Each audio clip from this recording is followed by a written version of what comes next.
and my audience.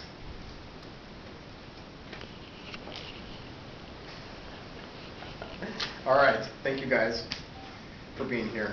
As I thought about the topic that I would choose for my last speech, I thought about our society, economy, and world events, most particularly about global warming events and third world countries that face trying times day to day.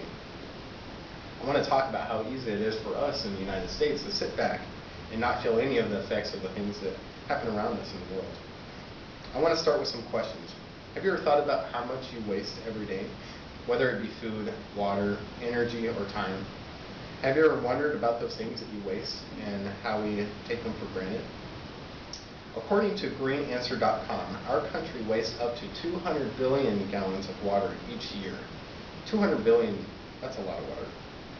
Now keep in mind, this is an estimate which includes some households that have random dripping faucets or a usual leak here and there. But really think about all the other water that we waste without realizing it. There are third world countries that drink contaminated water, which lead to infections, diseases, and even death, that would really benefit from having 200 billion gallons of fresh water. And the same goes for food. I can't count how many times we buy produce with good intentions and end up throwing it out because we don't get to it in time. We are a wasteful society, and that includes me. We waste energy and we don't realize how fragile or important it is. Would it hurt to use more daylight and less power light? We are a society that uses the Earth's resources too much, not realizing that we are potentially slowly killing it off. According to About.com, one of the leading causes of global warming is human uses of greenhouse gases. By driving cars, using electricity from coal-fired power plants, or heating our homes with oil or natural gas, we release carbon dioxide and other heat-trapping gases into the atmosphere, which causes greenhouse gases. I think that we forget how things were back in the day, in our grandparents' era, when everything was saved and cherished.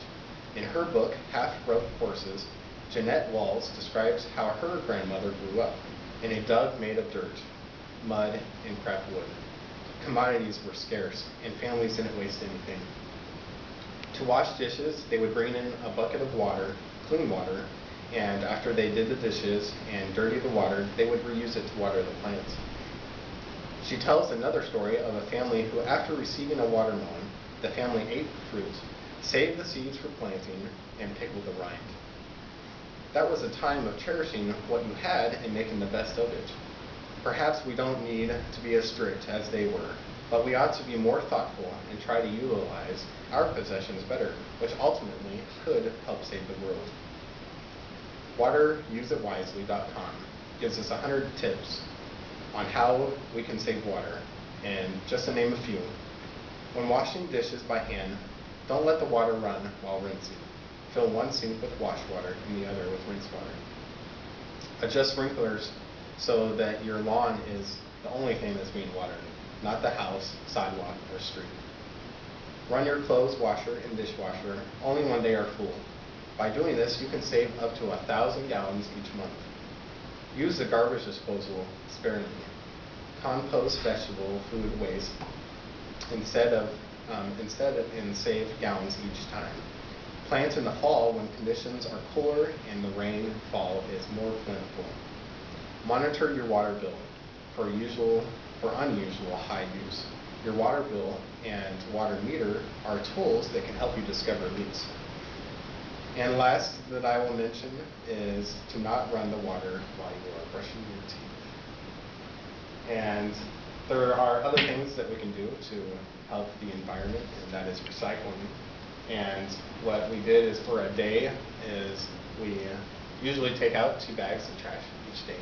And so as my prop, we actually limit it down to less in a bag and by recycling. So that is the end of my speech. Thank you very much.